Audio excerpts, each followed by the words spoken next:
Hi, everybody. Welcome to our training today. We're going to talk about how you can get your website at the top of Google search results, because who doesn't want to be at the top of Google on the front page? If you're new to my channel, I am Trena Little. I'm a video content strategist, and I help online entrepreneurs figure out a video content strategy that works for them and their business, because everybody is different. Everybody's business is different, and no video strategy should be the same.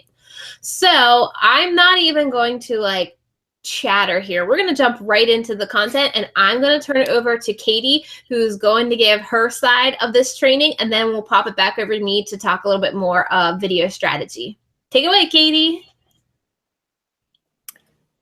Let's see. Oops. Thanks, Trena. Hi, everyone. I'm Katie Williamson, and I am a web and social media strategist, and I help creative entrepreneurs create awesome, amazing websites that convert and get more sales. So we're going to start. Trena's like, I don't use slides, so I'm not going to use slides either. Wait, real quick. Share this out if you guys know some business besties or some followers of yours that are wondering how to really use SEO on their website and how to get ranked higher on Google. If you look below this video, there should be like social share buttons for Twitter and Pinterest and Facebook. Feel free to send that out. Also, give us a little thumbs up if you're liking what you're hearing. And if you're new and you didn't get the worksheet that we sent out with the email to the link, it's down below. So the link down below will send you an email with the worksheet we're going to work through during this training. So I think that should be enough. And Katie, get back to it. That's awesome. Yeah, guys, make sure you get the worksheet, because then you can fill it out and put all your important notes in, because Trena and I have lots of important things to say. So first off, what I wanted to say go over is, what is SEO? So SEO stands for search engine optimization, and there's so much information out there, and search engine optimization is kind of secretive almost, or not search engine optimization, but search engine optimization is the process of optimizing your website or making it as search engine friendly as possible, so that way Google and Yahoo and Bing, they find your content.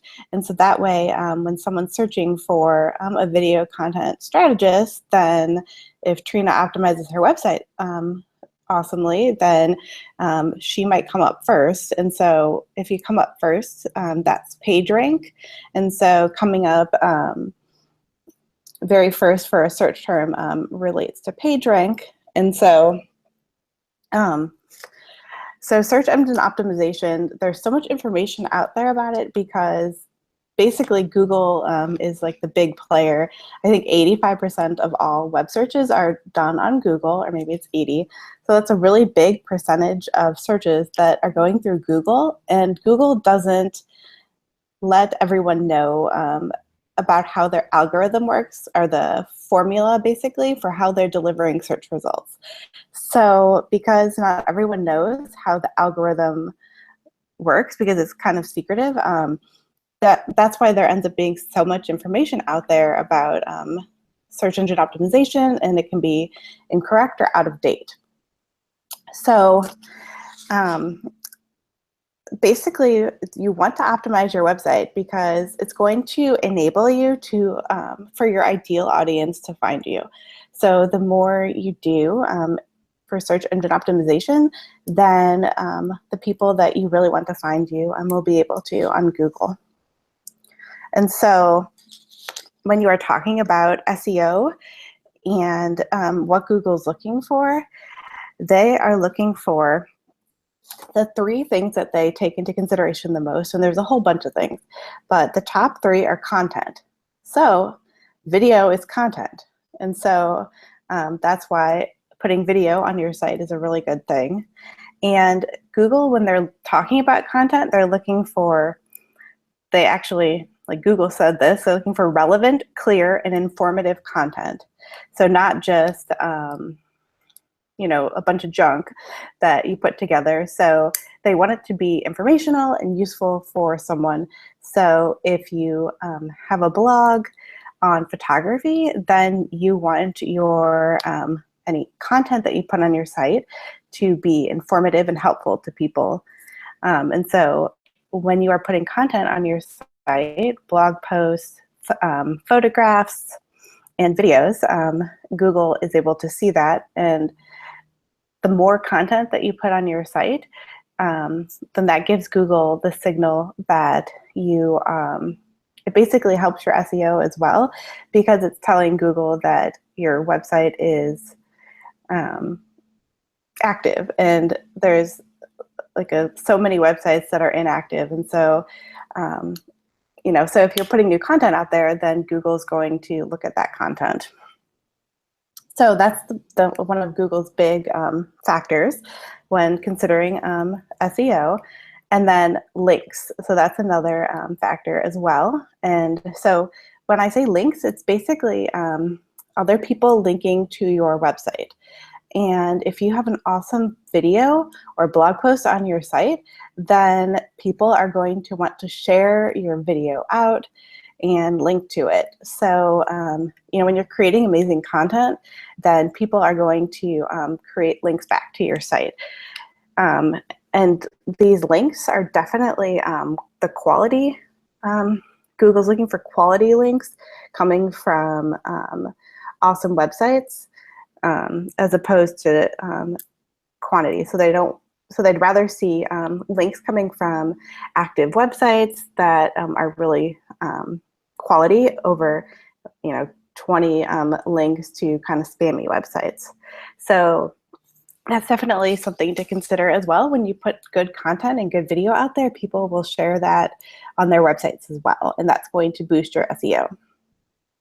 And then the last one I just put on here because I think it's a little interesting. It's called Rank Brain, and basically it's artificial intelligence, and it's Google always, their algorithm always trying to figure out and perceive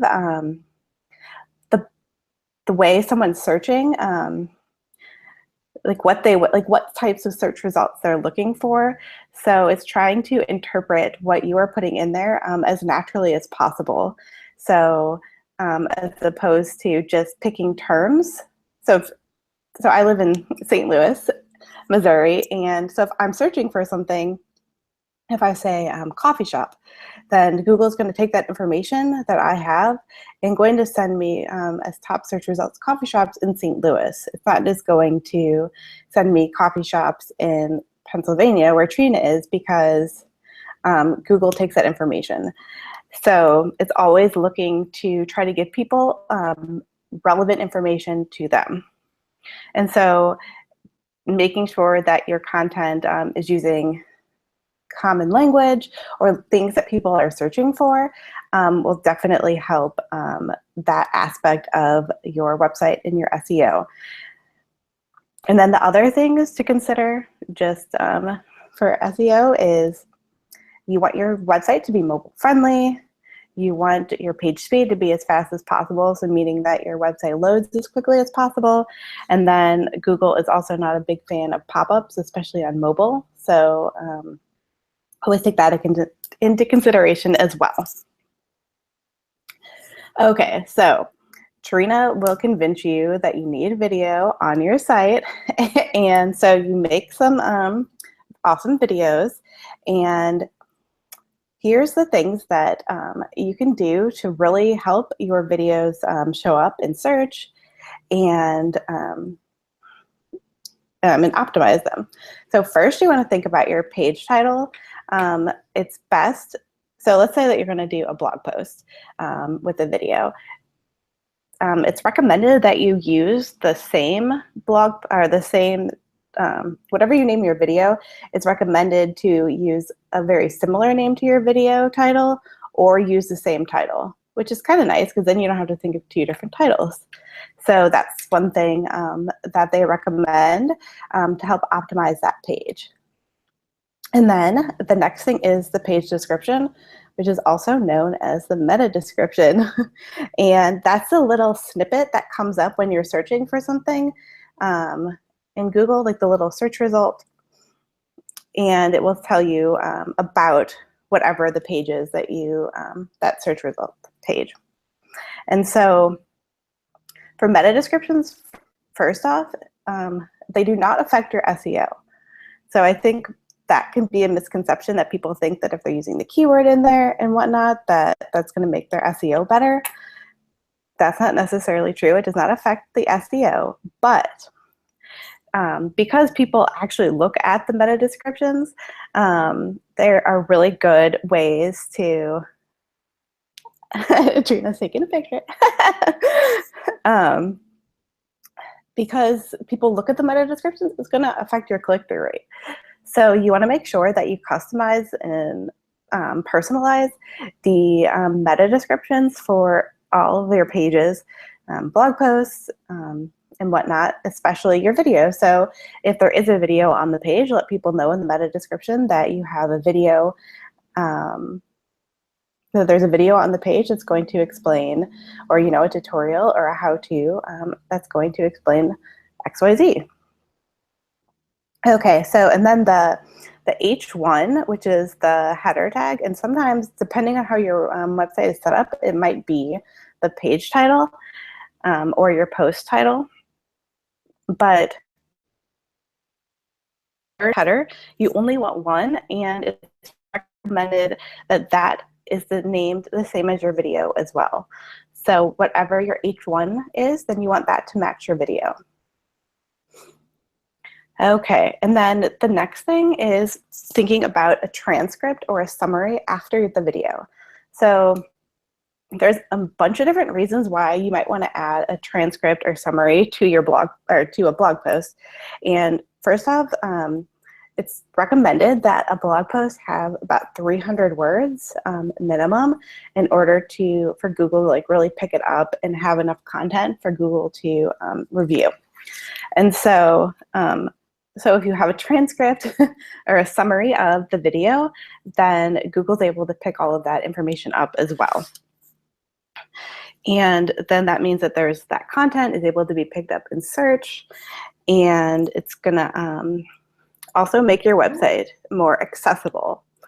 And that means that if someone comes to your website who, if they can't hear, then they're able to read the transcript and maybe follow along as well. And so in terms of web accessibility, Google also likes that.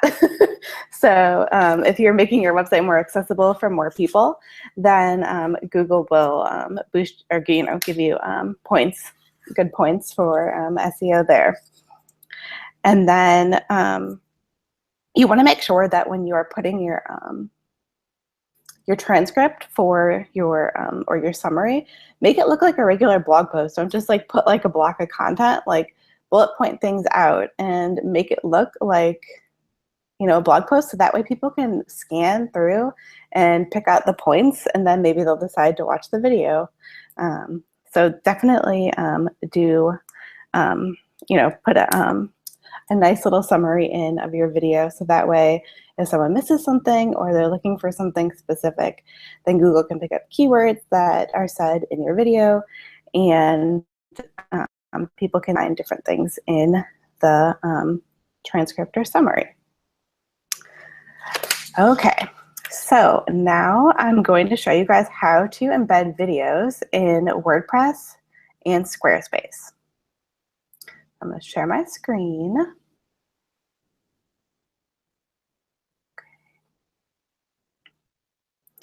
Okay, so right now, is it working, Trena? I don't have that option that you told me to click. Yeah, it's working. Okay. Okay, I don't need my email. Okay, so let's say we want to embed this video on our website. So now Trena, when she was talking about sharing, she said, just click the little share button. So if I wanted to share Trena's video or put it on my website, it's the same thing. I click share, and then there's the HTML code right there that you can copy and paste. And you can also, it's kind of cool if you wanted to, you know, if there was like a snippet that you wanted, you can start it at a specific point. So you can copy and paste this code. And then, so first I'm going to show you Squarespace. And so, or WordPress. And so all I did was from the back end of my WordPress site, I added a new post, and let's call this Trena's video. And it's actually really simple to do. All I need to do is paste that code, that HTML, into my site. And so, and now it shows up. So the important things to remember about embedding a video from YouTube into your site is,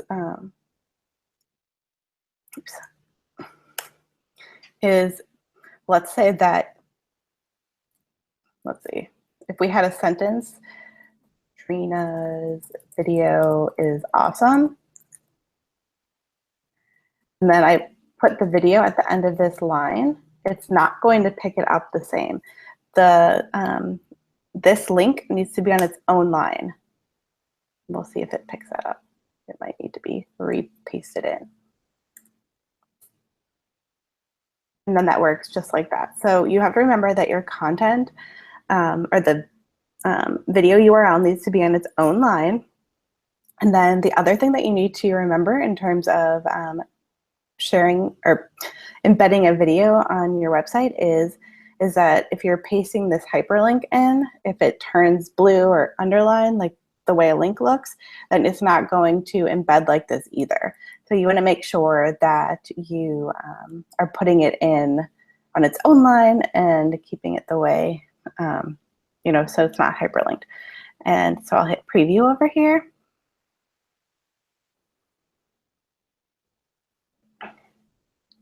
And you will see that it is showing up just like that on my site, on my blog post. So when I'd publish the post, then this video will be there so people can watch it. Okay, so next, so I don't use Squarespace too often, but here's how you put it in. Here's how you could put it in a Squarespace page. So what you want to do is you want to, so if you have a post that you're working on, so I'm going to call it Trena's video, and then you're going to click and you're going to get the video block, and all you need to do once again is copy and paste this URL. And then you're going to put the video URL right here.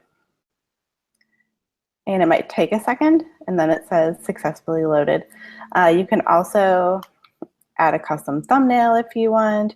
You can have the copy from the bottom of the caption from Trena's video showing up. So Squarespace in that respect has a couple more options than WordPress does, but I think that they both make it fairly easy to embed a video. And so I'll hit apply here. And now this is ready to go. Let's see, you can publish this. And oops, I can't see the bottom. And I have no idea how we can see that page, but let's go home. I use Squarespace as well, so if it's like a technical glitch, I can show from my screen when I talk, because I use Squarespace. Okay. Super easy. This is bad. I'm like, I don't know how to use, but I mean, it seems fairly easy to get it up there. So I don't know where I put that blog post, but it's really easy to just put it in that little box and show that. So yeah, that's what I do with all my videos, and it takes me like 3 seconds. Exactly. And The other thing is that my YouTube channel is not as popular as Trena's. Oops, that's not what I wanted to go to at all. If you are trying to embed a link from your own video or put your own link on, it's literally, what is the play? You literally just want to take that right there and copy it. You can also click the settings and it will give you the video URL right there as well. So, so there's a couple different ways that you can do that because the little shares don't show up the same way that they do when you're in your own channel. But you can just take that URL and post it in there. Okay, I'm going to turn it over to Trena now so she can talk to you all about creating content. Thanks, Katie. So I have a couple questions for you. Oh, yes. When it comes to like categorizing and tagging and all the extra stuff for a blog post, what's the deal? Worth it? Not worth it? So, okay, that's a good question. So definitely categorizing is a good thing, but in order to like not confuse people, I'd say like keep it to 6 or less categories. And so when you're thinking about the structure or layout of your website, the categories are like your main things or like chapters of a book. And so then if you want to tag things, you can. And so those are going to be like sub points of categories. And be careful with, so whenever you add a new category or a tag, your website is going to create a new page basically. So that way, like if someone's searching and they go to all the tags, it's going to have a new page that's going to just show all of the things tagged with video or whatever, or what, you know, whatever you tag your post. And so if you use a new tag on every single post, then you're going to end up with all of these extra pages that you don't need. And that's the same with categories too, that you don't want to have like 30 categories because it's going to be, you know, a bunch of extra pages in your archives. And so when you're using the tags, so categories, when you're putting something together, you know, flesh out what categories you want to use right away. That's what I recommend. Or start with like 4 categories and then you have a little bit of room to grow. Okay. And then when you're tagging things, you definitely just want to be careful because you don't want to have like 500 different tags because that's a lot and it's just going to make your website unorganized as well. So they definitely like play off of each other, but categories are like the overarching hierarchy. Got it. Okay, now I kind of understand that. All right, so guys, I'm going to talk about content, specifically video content, and 2 easy ideas for you to get started with. So like Katie said, it's so important to have video on your website to really start getting that boost in SEO. And one of the first videos I suggest you tackle is an About Me video. 1, because you can use it on your About Me page so people can watch it, get to know you better, connect with you faster. And 2, you can use it as your channel trailer in YouTube. So you're kind of killing 2 birds with 1 stone, and the video should be pretty easy for you to make since the topic you are talking about, you're an expert on because who knows you more than you. So I would just suggest, you know, if you already have an About Me page, maybe deciding to do a little video about yourself. I wouldn't worry about getting like super fancy with B-roll. What I mean when I say B-roll is like additional footage of like you sitting at a desk typing away or you on a phone talking. I know you can see a lot of those like not overdone, but productions of videos, and you might think, well, if I can't do that type of video, I'm not going to stand out. I'm going to look unprofessional. But that's not true. Like if you can just get on the camera like this and talk to somebody, they can connect with you so much quicker, and they're going to be much more willing to work with you because they feel like they're connected to you because they brought you already into the room with them by having you talking on video. So Don't psych yourself out that you need like some highly produced video with like fade-ins and transitions and music and flashing lights and all that kind of stuff. Just be you. And that's honestly what's going to connect you to a potential buyer. And people want to know who you are. Plus, adding it to your YouTube channel. If you don't know, YouTube has a channel trailer section on your channel. So when new subscribers come to your channel, if they aren't subscribed to you yet, that video automatically plays, and that gives that potentially new subscriber the opportunity to get to know who you are and what you're all about. So they're much more willing to click subscribe if they watch that video. So like I said, that video is going to kill two birds with one stone right off the bat. It's going to get that first video on your website, and it's going to get that channel trailer up on your YouTube channel. And then the second video I suggest doing is a tutorial or something you're really comfortable talking about. I know it's scary to get in front of a camera. I know we are all our own biggest critic when it comes to re-watching ourselves on video and thinking we look like idiots on camera. But if you can talk about something that you know, because you're obviously a subject matter expert in something because you're running a business. So just talk about something you're comfortable with. It should be easier to flow better. Just forget you're talking to a camera.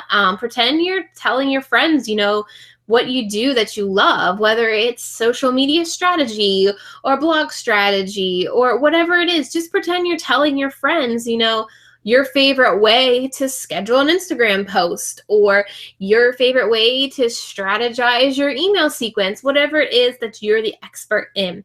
And also tutorials are a great way. When you do a tutorial though, you need to make sure when you start the video that it's you.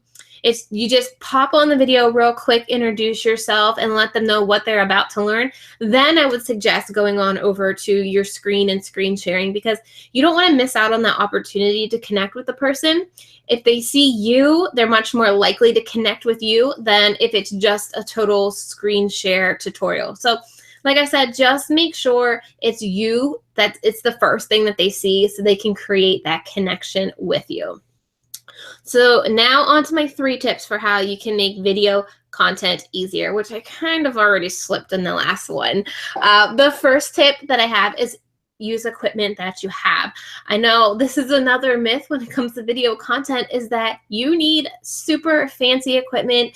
You need the DSLR camera. You need the special camera lens that makes your background blur out. You need the ring light that everybody's talking about. You need a microphone. Honestly, you need to focus on the content that you're providing, and that's all people are coming to your video for. People also get hung up on editing. Don't worry about the editing. If you need to edit some to cut out your mistakes, that's all you really need to do. People are finding your videos based on searching how to do something or a pain point that they want resolved. And you need to make sure your content is there to show them exactly how to do what they're looking to do, or exactly how to get rid of that pain point. And by you showing them how to do that or get rid of that pain point, you're instantly creating that connection with them, and they're thankful for you, so that when they're ready to buy from you or purchase, when they get to that point, they're going to remember you and want to work with you before anybody else. So don't get hung up on the equipment.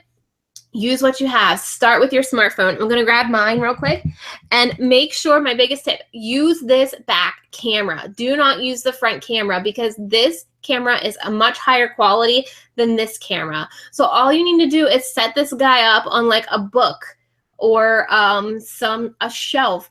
I started out on a shelf. I didn't have a tripod. Just prop it up on something.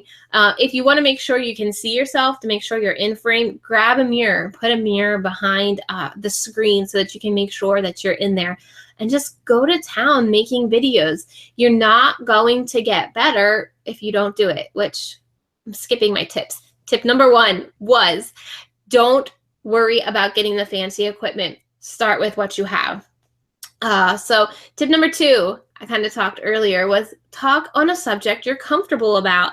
That's the only way it's going to get easier on camera, if you are comfortable with the subject that you're talking about. So whatever it is that you specialize in, start creating a few videos around that subject so that people can get to know you and see your expertise. And you will feel a lot more comfortable talking when it's something that you know what you're talking about. Don't worry about creating like this epically long 20-minute video. I started my YouTube channel, I just did 1-minute tips. So I had so many tips on video and YouTube that I didn't want to blurt them all out in one like 20-minute video. I did just one tip in 1 minute. And I kept sharing those videos, one new tip 2 days a week. And that's how I started growing my YouTube channel and how I started getting comfortable on camera, because guess what? We all aren't born natural on camera. And I'll tell you a secret. I only film my videos when my house is empty because I'm embarrassed when my husband can listen to me. So if you're feeling embarrassed talking to a camera, you're not alone. I'm right there with you. I make him leave the house because if he is here, I feel like I'm being more fake or more reserved on camera than if he's not here. So don't worry, we're in the same boat. I know what it feels like to be awkward on camera or, you know, just to think weird about yourself. So tip number 2 was to get comfortable on camera. And then tip number 3 was just practice. Get on Instagram stories because Instagram stories goes away in 24 hours. Get on Snapchat. Snapchat goes away in 24 hours. I know quite a few people who have told me, Trena, I started on Snapchat because it went away on 24 hours and I started getting better on video because I started to figure out how to hold the camera. My presence on camera got better because I was practicing, not worried who was going to find my video and comment on it and make fun of me. Because unfortunately, the internet is out there and there are trolls, but start practicing on a platform that the video disappears in 24 hours. And when the time comes for you to post to YouTube, honestly, I have not had bad comments on YouTube. You find your people, join a YouTube pod like I have with my Facebook group, and you have the support of other people. So if someone does post something, you can delete that comment. You'll have your cheerleading squad behind you that's there to boost you up and knock that troll down. Because I mean, even if you're blogging, there are trolls. There are going to be negative stuff, but I wouldn't let that run your life, right? And like I said, I have never really received a lot of negative comments on YouTube. I've got a lot of, hey, subscribe to me and I'll subscribe to you, but that's just spam. So I'll run through the 3 tips again one more time. It was use the equipment that you have, because that's just an excuse. If you aren't getting on video because you don't think you have the perfect equipment, that's an excuse. Use what you have. We all got one of these lying around. Tip number 2 was to talk about what you're comfortable with. Show your expertise on camera. You know your stuff, so just let other people know you know your stuff. And then finally, just practice. I like to always refer to it as a bicycle. So you're never going to be comfortable riding a bicycle if you don't actually get on that bicycle, right? So just start creating videos. Just get out there. Trust me, your first video is going to be shaky. Your next one might be a little bit less shaky, and the next one might be a little less more shaky. But until you start doing it, you get into a routine, you figure out what works for you, you know, how to stand on camera, what to do with these hands, because you don't know what to do with these hands. I use them a lot, so that's my personality. But you start to figure out how to present yourself on camera, but you can only do that if you put yourself on camera. So those were my tips. If you guys have any questions, let me know. I haven't checked the chat box in a while. There is a chat box right to the right or left of this video. Give us any of your questions, your SEO questions for Katie, video questions for me. Make sure you guys give this video a thumbs up if you enjoyed us talking here, because Katie and I were giving you some great tips, and I want to know that you guys liked it by giving this video a thumbs up. So drop in your questions. And yeah, Katie, do you have any questions? Well, I have a question for you. So what do you feel about like the front-facing camera on computer? Can you do a video with that, or would you recommend using a smartphone? So the top guy, like the top. Oh yeah, I guess in the front, whatever. You know, the little camera that's built into your computer. It really depends on your lighting. So the lighting is really what's going to make or break the quality of your video, even with a smartphone. So if you can sit in front of a window, that's where I'm at right now. I'm in front of a window. Plus, my secret, that's in my lights right up here is daylight balanced light bulbs. They are going to give you the more white light as opposed to the real yellow warm tint that light bulbs give you. And you can buy them on Amazon for like $25, $26 for a set of 4. And that's really going to up your quality. That's the kind of light bulbs professionals use in professional lighting. And you can grab those for, like I said, 26 bucks, put them in a lamp, put 2 lamps beside you. And that's really what's going to up your camera quality no matter what camera it is. And I get some of those. And obviously, I don't recommend sitting with a window behind you because then you get backlit. And I have windows on the sides of me too, but nothing in front. But that's just where I chose to put my desk, and I don't want to move. Yeah, just grab some daylight balanced light bulb. There's also another great web camera that what I'm using right now to get more of an HD look, and I think that this camera was under $100. It's a Logitech C920. I think that's what it is. It was under, like I said, under $100, and you can like take it off. It's just a little guy, and I have it on a tripod right now, and you can take it off and add it to another tripod, move it around to your house, just plug it into your laptop or into your computer, and it's kind of a 2-for-1er where you can go live in HD, and you can also pre-record your videos in HD as well. For a camera under $100, it's a deal you can't beat. That's awesome. Alana wants to know, or Alana, well, she said she needs to learn how to screen share on video. So how do you screen share? So the one way that you can do it for absolutely free is here on YouTube. So YouTube Live, you can do it privately so that the video does not go live. And I can actually show my screen here. If you go into Google Hangouts and let me go share my screen here to see if I can show you guys. If you go into Google Hangouts, let me just walk you through the process here. If you have a YouTube channel, which we all should, right? You go into Creator Studio. I actually showed Katie how to do this earlier. I get confused. Yeah. What you'll do is you want to go over to live streaming. Don't worry, you're not going to actually go live. You're just going to use it to do a screen share. You want to go to events. And if you want to do it right then and there, go to new live event. And you don't have to fill out any of this information because it's not going to go live. You see it's listed as private. So nobody will see it but you. And then you can just go live. And once you go live, a Google Hangouts will come up. Let's go back. Looking like this. And this little, where'd the little guy go? Whoa. Oh no. This little arrow guy, if you click on that, will let you screen share. And then you can do your presentation on screen through Google Hangouts.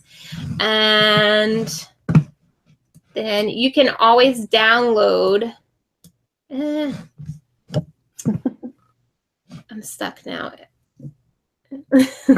You can always download that video from YouTube as well and plug it into any editing software that you have. Or you can just go on like this, introduce yourself like it's your video, run through your whole video, and then it's on YouTube.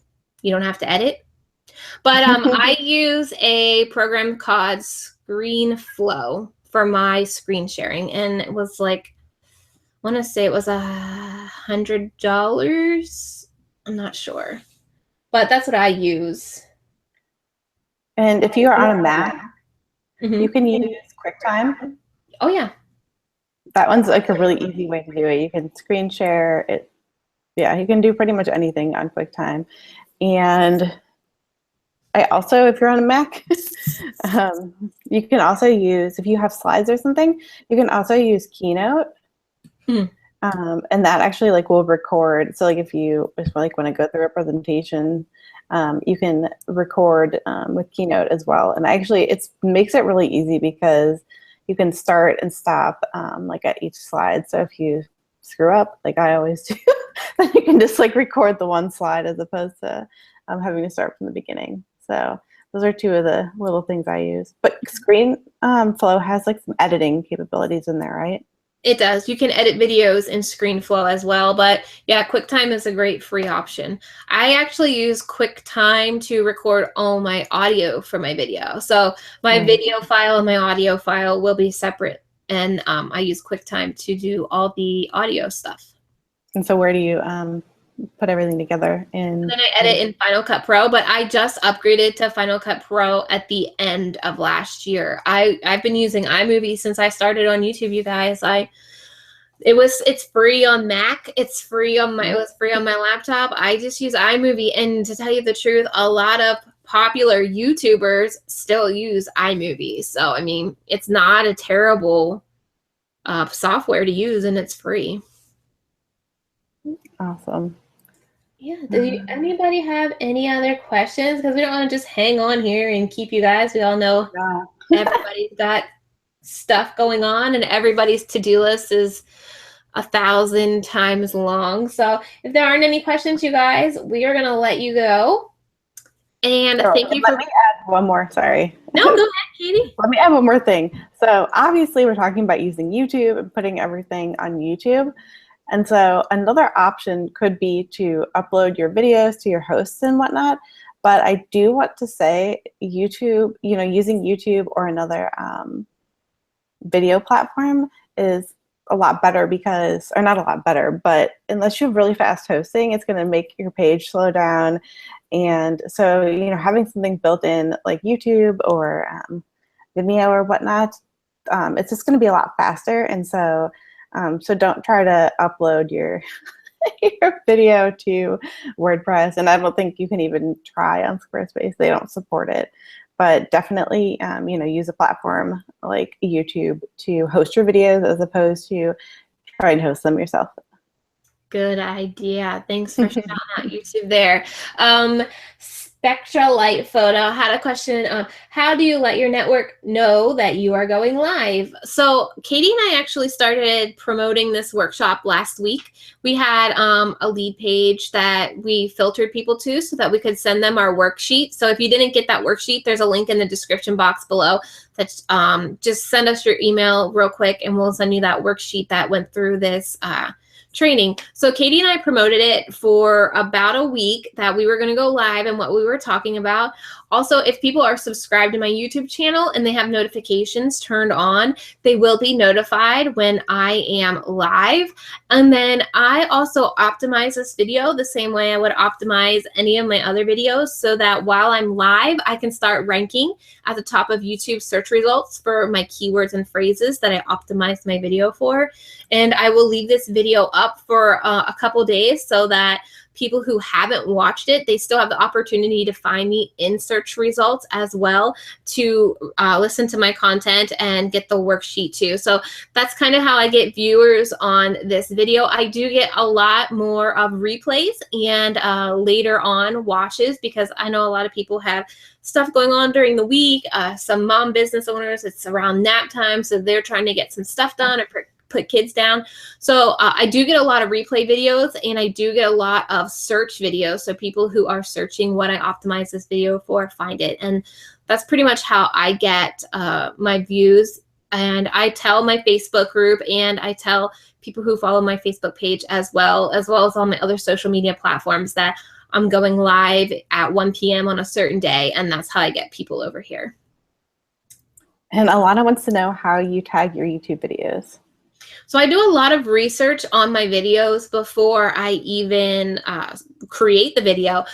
When Katie and I started talking about this, I kind of started researching, what was ranking in YouTube, what were some keywords and phrases that people were actually searching in YouTube to find the right phrase so that when people search it, my video will come up. So I go into TubeBuddy. I use a tool called TubeBuddy to find my tags, and I will use those tags in the description box of this video to explain what the video is about and in my title. And one tag that I always use is my name and my channel name, which is Tips with Trena, so that if anybody searches me specifically on YouTube, this video will come up. And I also tagged Katie in this video, so if anybody searches Katie on YouTube, this video should come up as well for her. Wow, I need that. Yeah, I mean, it's a pretty cheap option for a camera, and I'm really surprised at the quality. Like I said, I just am in front of a window with my daylight balance light bulbs. I will tell you that are a little weird in your house at first. You kind of feel like you're on the spotlight a lot, but my husband's gotten used to it. Gives you good lighting for those Instagram pictures too, let me tell you. Selfies. I love it. Great with this daylight balance light bulbs, let me tell you. I can't wait to get it. When I move in my new office, I'll be rocking them.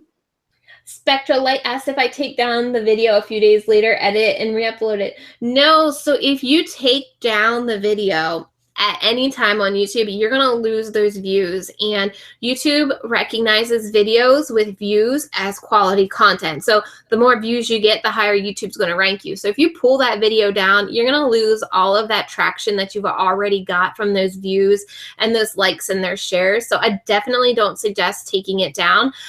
If I decide to take this video down, I will just put it on unlisted or on private. That way, if it's private, nobody can find it. If it's unlisted and Katie and I want to share this link to just our email list, you know, later on down the road, we can share them the link. It's unlisted and they can only watch it that have the exact link. So definitely don't delete a video once you put it up and you start getting views on it, because you're just totally going to lose all traction that that video had. But if you wanted, so you could leave it up and then put it on private or unlisted, and then if you wanted to use it later, you could up or download it and then edit it, so that way you could put it on later too, if you wanted. If you wanted to do like a highlights video and edit it. One thing I use unlisted for is in my email funnel. So I will have certain training and certain videos just for people on my email list, and I'll have an unlisted video that just they will get. Yep, I do that too. I'm disconnected from the chat right now, so I'm going to refresh, see if we have any other questions. Good questions.